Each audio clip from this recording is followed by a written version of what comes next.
So if we look at the current status of Oklahoma wheat crop, nutrient management, we got a couple things happening. One, we've had some wonderful rains in spots. So that means our early wheat, even some of our wheat that was dusted in, is up.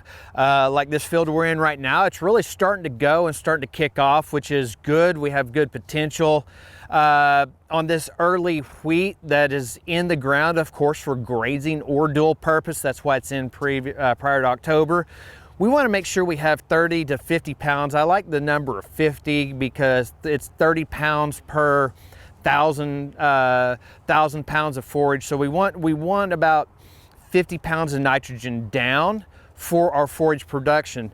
Now, if we think about it, a lot of our ground, due to crop losses in the previous years, might have a fair amount of residual. So I don't really want to put too much into this soil, too much into this forage, because while we've got a nice stand right now, so here in Stillwater we got a beautiful stand of wheat from that early sown, but we're getting dry again. In fact, there's not much moisture below the top 3 or 4 inches. So I don't want too much down, right? We just want enough to get the crop up and going and get moving. Once we have more soil moisture, we get some more rain, then we can feel more comfortable in investing more in this crop.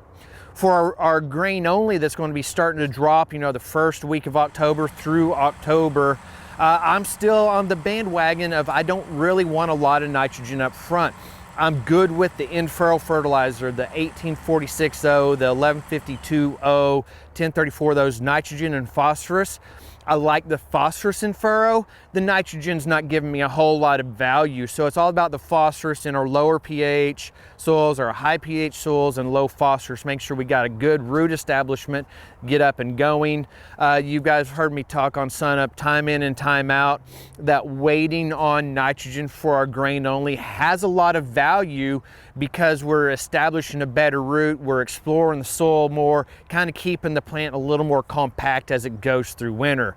Of course, time in and time out, I'm going to tell you, use an enriched strip. You guys can use spreaders, ATVs, all kinds of ways to put out 30 to 50 pounds of nitrogen in a strip.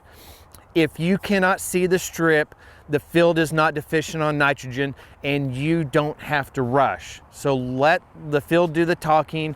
Let us use that enriched strip to guide when we need it. And then you can use OSU's sensor-based nitrogen rate calculator for a free recommendation on how much to apply when you see that strip show up. It is the time of year where we're extremely busy, a lot of questions and a lot of decisions. Great opportunity to utilize that county extension office. Go there, visit with those folks in that office. They have the contacts. They are the front door to Oklahoma State University.